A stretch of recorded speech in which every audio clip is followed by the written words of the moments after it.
네, 안녕하세요. 저는 송병철이라고 하고요. 또 이런 기회를 또 마련해 주신 이다니엘 목사님 또 감사드립니다. 어, 저는 사실 이번에 무엇을 나눌까 생각을 한번 해보고, 저는 사실 경영에는 그렇게 관심이 크게 없었는데 그래도 이제 얼마나 중요한지 계속 느끼게 되면서 좀 어떻게 또 연결을 시킬까 이런 생각도 해보긴 했는데, 얼마나 잘 했는지 잘 모르겠지만 어쨌든 저의 미네르바 그런 경험이라든지 이런 것들을 나누고 싶었습니다. 그리고 또 다음 세계에 대한 또 생각을 나누고 싶었고요. 목차는 이렇게 딱 4개 정도로 진행을 할 것 같아요. 그래서 소개는 짧게 하자면, 우리는 이제 사형제예요. 여기 가족 사진도 있고, 여기 이제 제가 첫째고 이 둘째, 셋째, 여기 이제 올해 졸업을 했고, 넷째는 지금 군대에 가 있어요. 그래서 이제 2년 후에도 미네르바 대학을 갈 겁니다. 그래서 사형제가 다 미네르바를 가는 그런 예, 어, 그런 결과가 나왔는데, 다 그렇게 물어봐요. 어떻게 사형제를 다 보냈냐.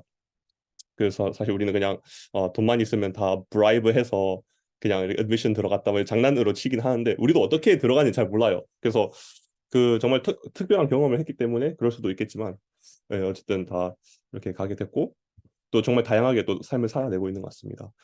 제가 짧게 소개해드리자면, 저는 한국에서 태어났고 5년 5살 때 이제 남아공에 갔어요. 아버지께서 목회를 하시다가 서울에서 또 부산에서 하시다가 공부를 더 하고 싶다라고 생각을 하셔서 미국에 바로 갈까라고 생각을 했는데, 미국은 너무 이제 학비가 비싸고 이래서 그냥 남아공에 가자. 그래서 남아공 엄청 작은 시골에 갔는데, 너무 시골이라서 사실 너무 저렴했어요. 그래서 집을 한 개 마련을 할 수 있어서, 그러다 보니까 8년을 살게 되고, 거기서 교회 안에 있는 그 학교를 다니게 되면서 한 중3 때까지 있다가, 너무 또 시골에 있다 보니까 물론 너무 좋았긴 했는데, 또 영어를 거기서는 메인으로 사용을 안 하고, 사실 남아공은 11개의 언어가 있어요. 그래서 다 섞인 그런 환경에 살다 보니까 어머니께서 지금 한국에 돌아가는 것은 좀 영어도 준비가 잘 안 돼 있는 거고, 한국은 더 못하고 이러니까 한번 미국에 가보자 이렇게 해서, 미국에 가게 됐고, 여기서 고등학교를 다 마치고 이제 미네르바를 가게 됐어요. 그래서 현재 다 우리 부산에 이렇게 있고요. 또 아버지는 그 어린이 전도협회에서 그 동부산 대표로 지금 활동을 하고 계시고, 어머니도 이렇게 서포트를 하고 계세요. 이제 그런 상황 속에서 이제 또 미네르바 대학을 저는 또 다니게 됐고, 정말 좋았던 것 같아요. 좋았고, 이제 그거에 대해서 짧게 소개를 해드리겠습니다. 미네르바 대학이라고 많이 또 들어보실 수도 있겠지만, 좀 그냥 헤드라인 이게 정말 뭐 들어가기 어려운 학교다, 뭐 아니면 좀 세계적인 학교다 이렇게 생각을 할 수 있겠지만, 좀 더 이제 디테일하게 말씀을 드리고 싶었고요. 현재는 가장 이제 혁신적인 대학이다라고 이렇게 랭킹이 돼 있어요. 이제 그 이유를 한번 살펴보겠습니다. 이분이 벤 넬슨이고, 가장 처음에 그 미네르바를 설립하신 분이시고요. 정말 21세기를 위한 대학은 무엇인가라는 그런 주제를 갖고, 또 그러면 이제 21세기 리더가 되려면 어떤 스킬이라든지 어떤 경험이 필요한가, 이렇게 정의를 내려보고 그것을 달성하기 위해서 좀 엄청 깊은 생각을 한 후에 이렇게 다 짠 것 같아요. 그래서 미네르바 대학의 교육을 한 4가지로 이렇게 이 질문을 한번 해보게 되는데, 어디서 배우고 누구랑 함께 배우고 무엇을 배우고 어떻게 배우는가. 사실 이 질문은 모든 대학이 다 답을 하고 있다고 생각을 해요. 그래서 여러분이 또 뭐 졸업하신 대학을 또 상상을 또 해보시면, 생각을 해보시면, 이 모든 4가지 질문에는 근본적으로 다 답을 하게 됩니다. 미네르바는 이 질문에 대해서 다르게 답을 하기 때문에 혁신적이지 않는가라고 생각을 해요. 그래서 어디서 배우는가, 사실 우리는 캠퍼스가 없고, 보통 우리 대학 좀 설레는 그런 큰 대학교 들어가서 막 엄청나게 많은 사람들 만나고, 또 이게 많은 또 젊은이 애들이 꿈일 수도 있겠지만, 우리는 캠퍼스에 돈을 너무 많이 쓰다 보면 학생들한테 돌아오는 것이 이제 좀 비교적으로 덜 되고, 또 학교에 학생들이 초점에 맞춰야 된다라고 미네르발 생각을 하면서, 캠퍼스에 계속 그냥 한 곳에 계속 있는 것보다 이제 7개 나라를 돌아다니는 모델로 하자. 그렇게 해서 저는 이제 7개 나라를 다 돌아다니는 그런 모델로 했어요. 요즘에는 이제 내년부터는 이제 5개 나라만 돌게 되고요. 그거는 이제 너무 많이 돌아다니다 보면 학생들이 너무 힘들어하기 때문에, 영국을 가지 않고 1년은 샌프란시스코 있다가 2년은 이제 서울 갔다가 인도하고 대만을 선택을 할 수가 있고요. 3학년 때는 이제 총 1년 베를린에 있고, 3학년은 부에노스아이레스에 있고 4학년 때는 베를린에 이렇게 있다가 이제 졸업을 하기 위해서 샌프란시스코로 가게 됩니다. 이렇게 제가 그냥 잠깐 찍은 사진들도 몇 가지 보여드리자면, 여기 샌프란시스코고, 여기는 모스불 남산, 여기는 인도에서 홀리 그 이벤트라고 그렇게 엄청 컬러풀한 가루 뿌리고 여기는 베를린에서도 이런 경험도 하고, 베를린에서 1989년 베를린 장벽이 그 무너진 그것을 또 셀러브레이트 하기 위해서 이렇게 또 사람들이랑 같이 모여서 또 그런 사람들의 이야기도 들어보는 그런 정말 좋은 시간들이었던 것 같습니다. 이게 그냥 친구들 모였을 때 정말 다양한 나라에서 또 다양한 생각을 갖고 있는 친구들이랑 같이 먹고 살고 또 수업을 들으면서 네, 또 진행을 하게 돼서 정말 좋았던 것 같고요. 여기는 네, 부에노스아이레스 이구아수 폭포가 있고요. 또 이렇게 등등 있습니다. 여기서 짧게 말씀을 드리고 싶은 거는 이제 어디서 배우는가 그 도시를 캠퍼스로 사용을 해서 그 도시에 직접 가서 사람들 현지인들도 만나고 그리고 대화를 나누는 그런 이제 교육이라고도 생각을 할 수 있을 것 같아요. 그 앞서 발서 그 네, 그 말씀해 주셨던 그 분이랑 많이 생각이 겹치긴 하는 것 같은데 교육은 그냥 수업 안에서만 진행되는 것이 아니라 수업 밖에서도 너무 많이 진행이 되기 때문에 그 나라를 돌아다니는 그 자체로도 교육이 엄청나게 된다라고 말씀을 드리고 싶었고 두 번째는 이제 누구랑 같이 배우는가라고 했을 때 정말 그냥 같은 나라 사람들에서 모여서 배우는 것이 아니라 다양한 나라 사람들과 같이 모여서 생활을 하는 그것이 정말 좋은 것 같습니다. 그래서 한 180명, 한 기수당 180명 정도 뽑는데 제가 있었을 때는 한 50개 나라에서 모이는 그런 한 기수였어요. 그래서 딱 어느 이제 캠퍼스에 딱 들어가면 기숙사에 들어가면 이제 50개 나라의 사람들을 바로 만날 수 있고 그 사람들의 음식이라든지 또 언어라든지 이런 것들을 다 경험하면서 또 살 수 있었던 그런 거고요. 이제 내년부터는 250명을 뽑을 거고 계속 점점 더 많이 뽑는다고 합니다. 그래서 한 88%가 미국인 아닌 그러니까 12%만 미국인인 학교라고도 지금은 그렇게 돼 있고 그렇게 뽑으려고 해요. 그래서 우리가 이런 많은 나라를 돌아다닐 때 그냥 관광하는 거 아니냐라고 또 사람들이 물어볼 수도 있지만 이 사진에 담겨 있는 그 또 뜻이 무엇이냐면 우리는 가면서 그냥 관광하는 것도 당연히 있겠지만 그래도 그 미네르바 팀이 그 도시마다 다 위치가 돼 있어서 회사들이랑 협업을 할 수 있도록 도와줘요. 그래서 이건 카카오에서 판교에서 찍은 건데 그 카카오 우리 서울 캠퍼스에 갔을 때 카카오가 이제 우리도 미네르바 학생들이랑 같이 일을 해보고 싶다라고 이렇게 해서 지금 미네르바 학생이 한 8명 정도 팀이 구성이 돼서 같이 매달 한 번씩 만나서 또 이런 프로젝트를 진행을 하게 돼요. 그래서 학생들은 매 새로운 도시를 갈 때마다 이런 새로운 프로젝트를 파트타임 인턴십이라고도 생각을 하실 수 있을 것 같아요. 그런 분들도 만나고 또 그 비영리 단체라든지 회사가 좀 해결하고 싶은 그런 사회 이슈들을 어떻게 그 해결하고 나가는지를 학생들이 직접 체험하고 같이 그 협업을 하면서 정말 글로벌 프로블럼 솔빙을 할 수 있는 또 그런 경험과 실력을 준다고 생각을 해요. 그래서 카카오에서 사실 한 100일 좋은 습관을 들이기 이런 어플을 만들고 싶었는데 미네르바 학생들의 그런 UI UX 학생들이 UI UX라든지 뭐 코딩이라든지 블록체인이라든지 이런 리서치를 다 같이 팀으로 모여서 그런 deliverable 아웃풋을 발표를 하고 카카오가 이제 그걸 또 많이 반영을 하게 됐던 것 같습니다. 그래서 정말 젊을 때 이런 기회가 정말 자주 없는 것 같은데 또 이렇게 하게 돼서 또 좋았던 것 같아요. 네, 그래서 이렇게 또 기사가 카카오에서 났습니다. 여기서 제가 지금까지 말씀드린 거는 이제 어디서 배울 것이고 누구랑 배울 것인가라고 했는데 이제는 무엇을 배울 것인가 여기서 정말 미네르바의 또 깊은 생각이 우러나올 것 같습니다. 1학년 때는 그냥 교양 과목만 듣는 것이 아니라 네 가지 수업을 들어요. Formal Analysis, Empirical Analysis, Multimodal Communications, Complex System. 사실 좀 복잡하게 들릴 수도 있겠지만 그냥 여기를 보시면 좋을 것 같아요. 그냥 Thinking Critically, 비판적 사고, 창의적인 사고, 그다음에 효과적인 의사소통이랑 효과적인 상호작용 이 네 가지를 잘 다루는 수업이다라고 생각을 할 수 있고요. 이걸 좀 더 차후에 좀 깊게 들어가겠습니다.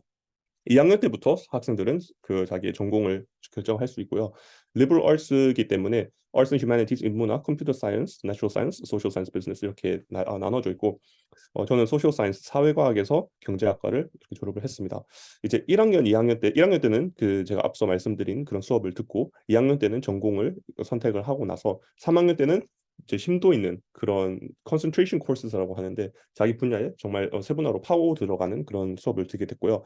4학년 때도 그 수업을 마무리하면서 그 캡스톤 프로젝트라고 자기 이제 논문을 한 개 적어야 되고요. 그 논문을 갖고 이제 뭐 박사 학위를 따기 위해서 그 지원하는 그 논문을 또 제출을 해도 되고 아니면 나는 뭐 석사 박사 안 할 거야. 난 그냥 뭐 회사로 갈 거야. 했을 때 그 회사에게 좀 쇼케이스 할 수 있는 그런 프로젝트를 또 진행을 할 수 있게 됩니다.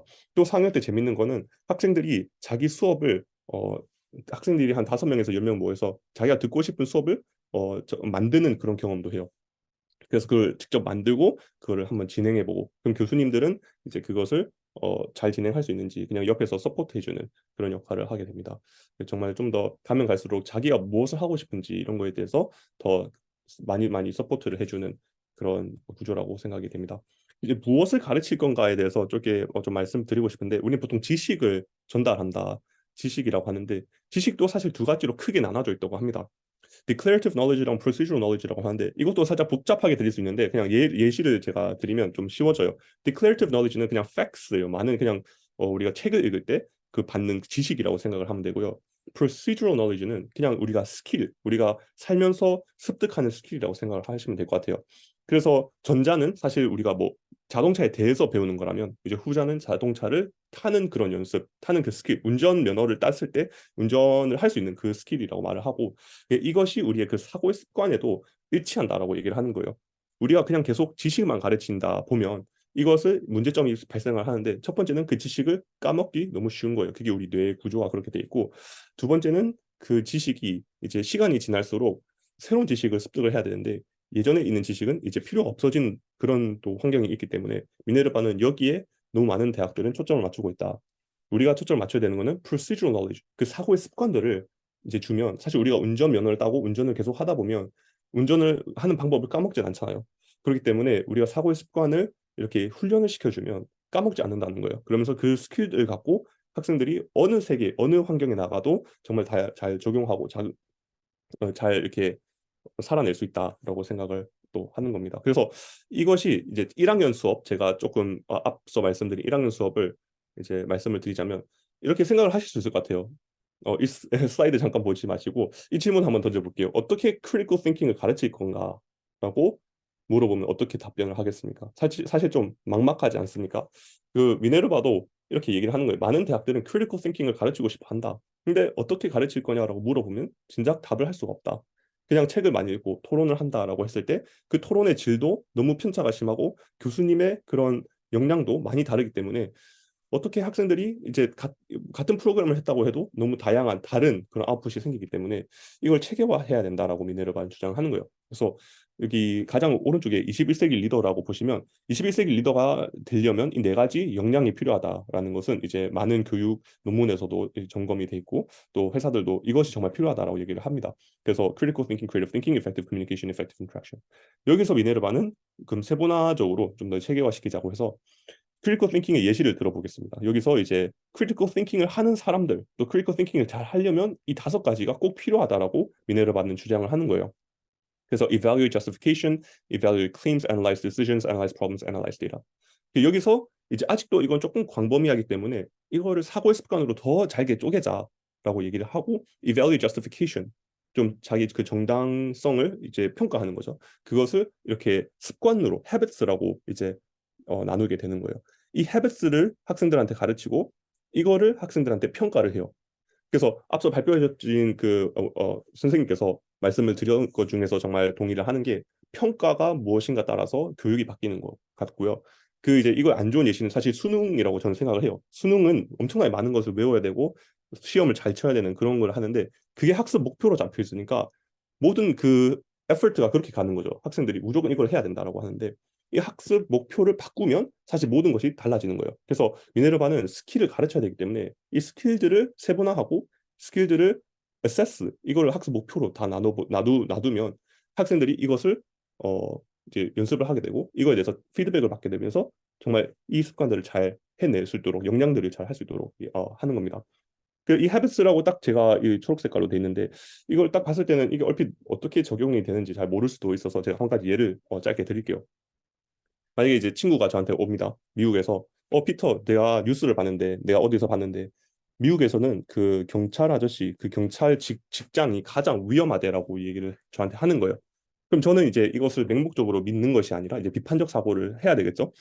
죄송합니다. 그럼 여기서 이제 evaluate justification, 이 사람의 그 정당화, 이 사람이 하는 그 주장에 대해서 내가 이제 평가를 해야 되는데, 평가를 하려면 어떻게 해야 될까? 바로 미네르바는 이렇게 5가지를 제시를 하는 거예요. 그래서 저는 물어보는 거죠. 너의 에비던스가 뭐냐? 너는 근거가 뭐냐라고 바로 물어볼 수가 있고, 너의 근거의 퀄리티가 뭐냐? 출처가 어떻게 되냐? 친구는 나는 폭스 뉴스에서 봤어라고 이렇게 얘기를 할 수가 있겠죠. 근데 폭스 뉴스는 사실 그런 좋은 소스가 아니라는 것을 또 많은 사람들이 알고 계실 겁니다. 그래서 이렇게 스킬들을 또 연습을 하다 보면 바로바로 이렇게 비판적 사고를 할 수가 있어요. 그리고 이 학생이 만약에 제 친구가 폭스 뉴스에서 봤고 경찰 그 직장이 가장 위험하다라고 생각을 한 이유 중에 한 개가 바로 이 중에 팔러시를 한 개 볼 수가 있는데 편향이라고 생각을 할 수가 있어요. 사실 availability bias라고 우리가 뉴스에서 많이 보는 것이 현실을 잘 이제 묘사한다라는 그런 편향이 있는 거죠. 그 사람이 그 경찰이 가장 위험한 직업이라고 얼핏 생각하는 그 이유는 바로 뉴스에서 그렇게 많이 나오기 때문이고, 우리가 그 연구 결과들이라든지 그런 자료들 사실 살펴보면 어 그 미국에서는 그 나무 자르는 사람들이 가장 위험한 그 직업이라고 해요. 이제 나무를 자르면서 정말 많은 다양한 그런 어 액시던트라든지 그런 일어나기 때문에 이제 이런 것들을 학생들한테 가르치고 평가하고 하면 할수록 이제 eval justification을 할 수 있고 그럼 비판적 사고를 할 수 있고 21세기 리더로 준비가 될 수 있다. 조금 말이 길어졌을 수도 있겠지만 그래도 잘 들어주셔서 감사합니다. 네. 자, 이제 지금까지 말씀드린 거는 이제 어떻게 무엇을 가르칠 것인가라고 했는데 이제 여기서는 어떻게 가르칠 것인가에 대해서 넘어가겠습니다. 사실 이게 둘이 다 엄청나게 치밀하게 연결이 돼 있다고 생각을 해요.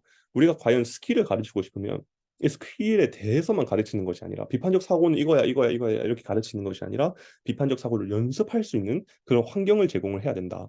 그렇기 때문에 미네르바는 이제 액티브 러닝을 하게 되는데 이게 또 거꾸로 교실이라고 있어요. 그게 이제 거꾸로 교실은 이제 수업 전에 모든 강의랑 책을 읽고 와야 됩니다. 그다음에 실시간 수업 90분에는 그 활동 위주로 이렇게 수업을 진행을 하게 돼요. 그래서 여기 장면을 보시면 한 18명 정도 맥스로 이렇게 학생들의 얼굴이 있고 학생들은 이제 화면을 못 끄고요. 그다음에 왼쪽에는 이렇게 누가 발표 자료를 이렇게 또 하고 학생들이 발표하는 그런 모습이에요. 그 학생들이 또 교수님은 이제 여기서 강의를 하는 것이 아니라 토론 진행자가 되는 거예요. 그래서 이 친구한테 뭐 데이비드, what do you think? 이렇게 하면 이제 데이비드가 이제 답변을 하죠. 그다음에 Grace, what do you think about David's idea? 이렇게 하면서 학생들이 서로 토론을 할 수 있도록 그렇게 진행을 해주시는 거예요. 그래서 21세기 리더의 강의자는 무엇인가? 정말 정말 훌륭한 강의자, 또 훌륭한 교사는 무엇인가라고 질문했을 때 물론 정말 어려운 내용들을 잘 쉽게 풀어주는 그것도 정말 중요하지만 그것을 풀어주는 것은 이제 그 풀어준 것을 이제 학생들이 잘 그거를 습득하기 위해서 질문을 잘 하고 진행하는 것이 정말 중요하다라고 말을 하는 거예요. 그래서 강의는 보통 이렇게 흔히 교육에서 말을 하는 것은 강의하는 것은 가르치는 거에는 정말 효과적이지만 배우는 거에서는 효과적이지 않다라는 그런 결론이 좀 많이 나왔어요. 강의를 했을 때는 예전에는 또 유튜브도 없고 하기 때문에 정말 많은 사람들이 모여 앉았을 때 강의하면 효과적으로 가르칠 수는 있어요. 많은 사람들에게 일단 정보는 전파를 할 수 있는데 그 정보가 학생의 배움에까지 있어서는 이제 충분하지 않다는 거죠. 그래서 이런 활동들을 통해서 학생들이 그 들었던 강의랑 그런 책들을 다 습득하는 그런 과정에 들어가게 되는 겁니다. 그래서 제가 이제 미네르바 웹사이트에서 또 이게 그 우리 플랫폼입니다. 그래서 여기 딱 들어가면 Welcome Peter 하면서 이제 assignment라든지 이런 게 모든 다 진행이 되고요. 이제 수업 들어가기 전에 읽어야 되는 책들이 다 나와 있어요. 그러면 이제 이 책에 대해서 이제 챕터 1, 2장을 읽고 오고 그다음에 스터디 가이드 이 책을 읽으면서 어떤 질문들에 대해서 답을 해야지 수업에 준비가 되어 있는지 이렇게 진행이 됩니다. 그래서 엔터 클래스를 누르게 되면 이제 학생들이 다 이렇게 딱 떠요.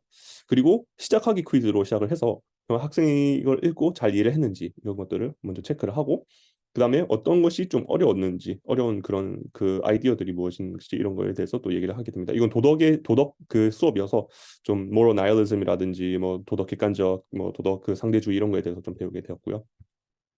또 소그룹으로 항상 2번은 들어가요. 그래서 미리 짜여져 있는 그런 크리쿠럼을 학생들이 답변을 하고 같이 토론을 하면서 토론을 하고 난 다음에 발표를 하는 그런 계속 시간을 갖게 됩니다.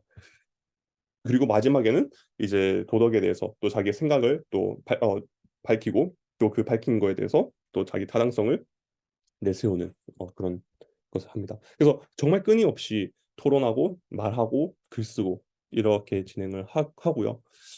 그렇게 하면 그걸 4년 동안 하면 정말 졸업하고 나서는 말하고 글 쓰는 것을 잘할 수밖에 없는 그런 환경에 놓이게 되는 것 같습니다. 그리고 여기 정말 중요한 것은 모든 수업이 다 녹음이 돼 있고 교수님이 바로 피드백을 주시는데 여기 녹음 제가 말한 발언에 대한 피드백을 또 교수님이 딱 써주십니다. 그래서 이것도 네, 스킬 정말 철학에 대해서 철학을 잘 한다는 것은 무엇인가에 대한 스킬들을 미리 다 교수님께서 정해 놓으시고 그거를 채점을 하신다고 생각하시면 될 것 같습니다. 그래서 요약을 하자면 이제 액티브 러닝 커리큘럼이고 또 교수님께서 끊임없는 질문을 하시고 또 글도 많이 쓰고 토론도 많이 하고 또 수업 디테일 피드백을 하면서 또 실용적 과제도 많이 한다고 생각을 해요. 마지막 실용적 과제에 대해서 짧게 말씀을 드리자면 그러면 미네르바 학생들은 수업을 그 시험이 없어요. 우리가 흔히 생각하는 시험이 없고 테스트 테이킹은 없는데 다 과제로 진행이 됩니다. 그래서 제가 그 경제랑 또 정치 수업을 한 게 들었는데 거기에 파이널 프로젝트가 뭐였냐면 그 한 반에 한 18명이 모여서 파이널 프로젝트가 그 헌법을 한 개 작성해라라는 것이 이제 파이널 프로젝트였어요. 그래서 200페이지 헌법을 우리가 같이 만들고 그다음에 유엔에서도 발행한 그런 또 그 헌법이랑 같이 비교도 해보고 정말 실제적으로 업무에 나가서라든지 어디 나가서 해야 되는 그런 것들을 미리 같이 하는 그런 실용적인 과제라고 생각하면 될 것 같아요.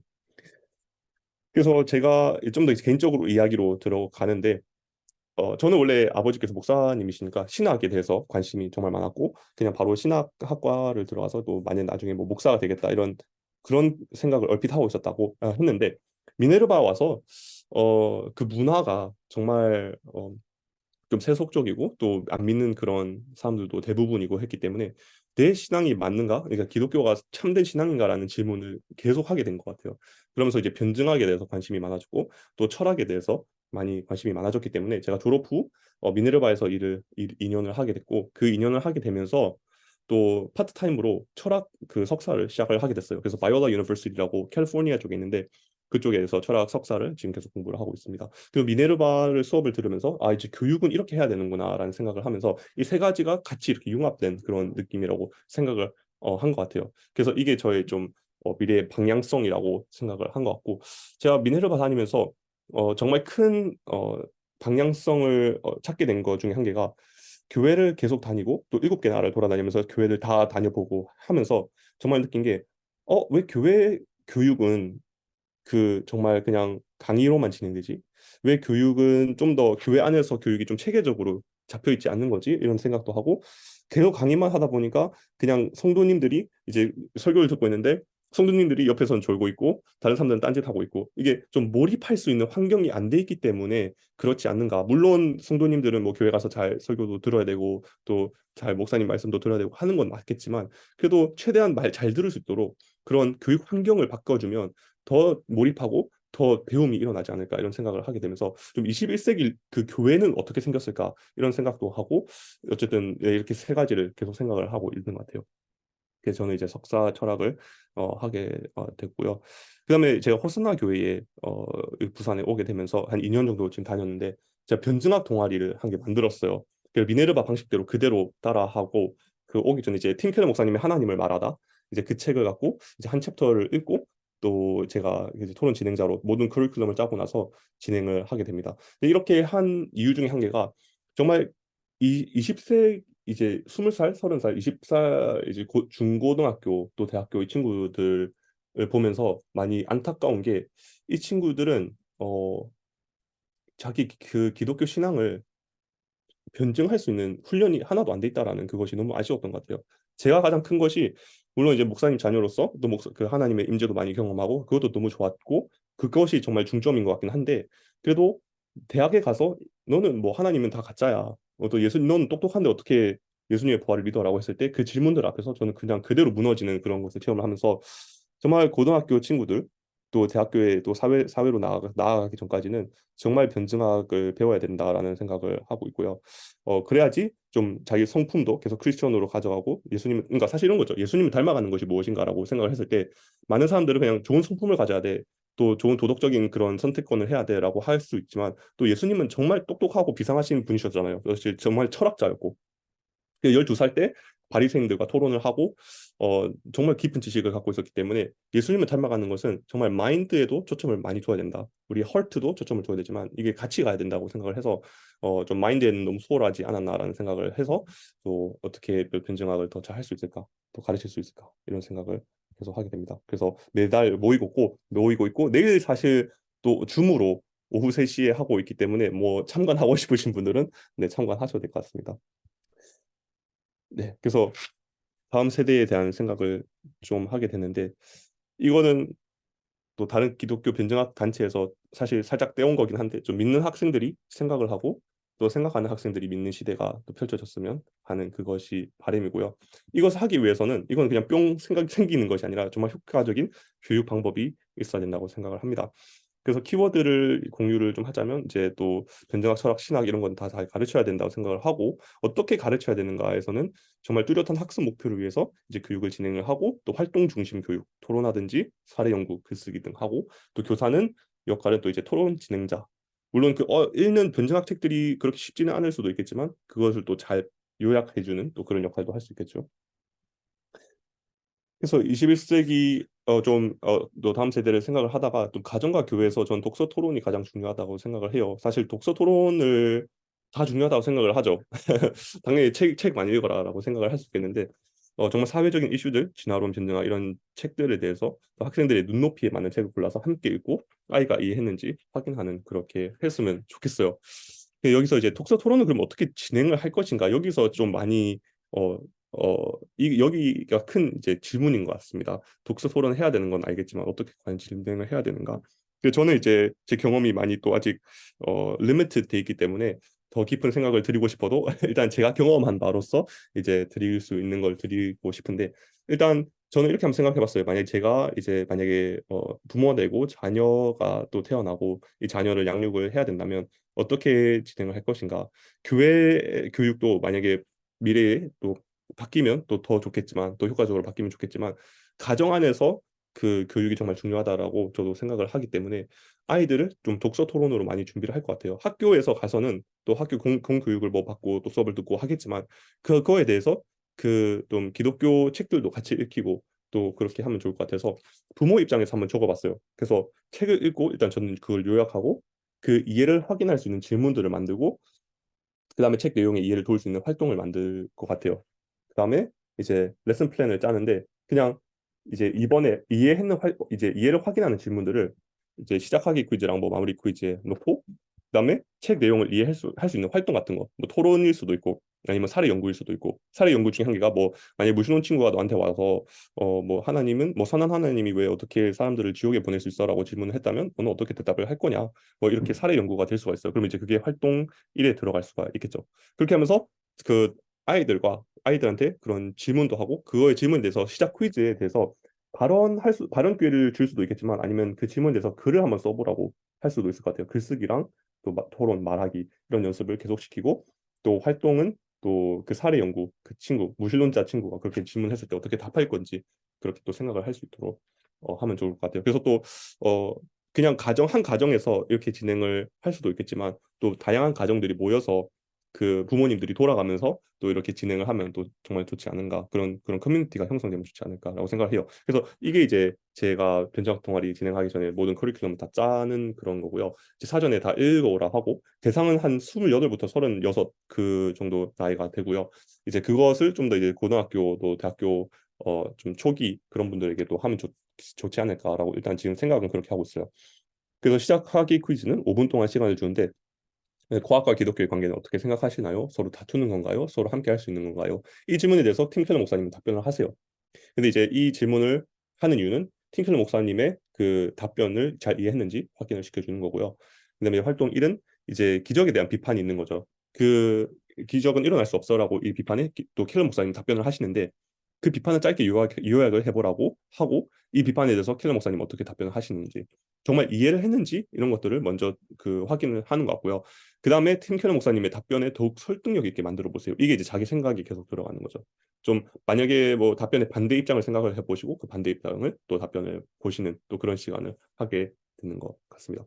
또 마무리 퀴즈는 또 과학은 기독교가 틀렸어라고 틀렸다는 것을 증명해라고 말하는 사람에게는 또 어떻게 하겠습니까? 또 왜 그렇게 답하겠습니까? 또 이렇게 하면서 마무리 또 요약할 수 있는 그런 기회를 주는 네, 그런 방식으로 진행을 하고 있습니다. 그래서 좀 뭐 제 내용을 듣고 어떤 생각을 또 어떤 느낌을 들고 계시는지는 잘 모르겠지만 만약 부모 입장에서도 이걸 한번 더 써봤어요. 내 토론 진행자가 되는 것이 무엇인가? 사실 교육이라는 것은 이제 콘텐츠도 중요하고 어떻게 딜리버리 하는지도 중요하잖아요. 그래서 콘텐츠를 만약에 뭐 부모님들이 잘 보시고 아 나는 이런 것을 아이들한테 가르치고 싶어 이런 거에 대해서 같이 얘기를 하고 싶어 뭐 진화론에 대해서 얘기를 하고 싶어 아니면 사회적인 뭐 동성애 이슈라든지 이런 거에 대해서 얘기하고 싶어라 했을 때 얼핏 꺼내기 힘든 그런 주제들을 그 좋은 책을 찾으면 사실 좋은 것 같아요. 책에 대해서도 있고 아니면 토론 강의가 될 수가 있고 책을 사실 뭐 구매를 해야 되지만 사실 유튜브에 널린 게 강의잖아요. 그 이 이슈들을 다루는 강의들을 보고 아이들한테 같이 보자고 하고 그냥 보는 거에서 끝나는 것이 아니라 같이 얘기를 해보는 거예요.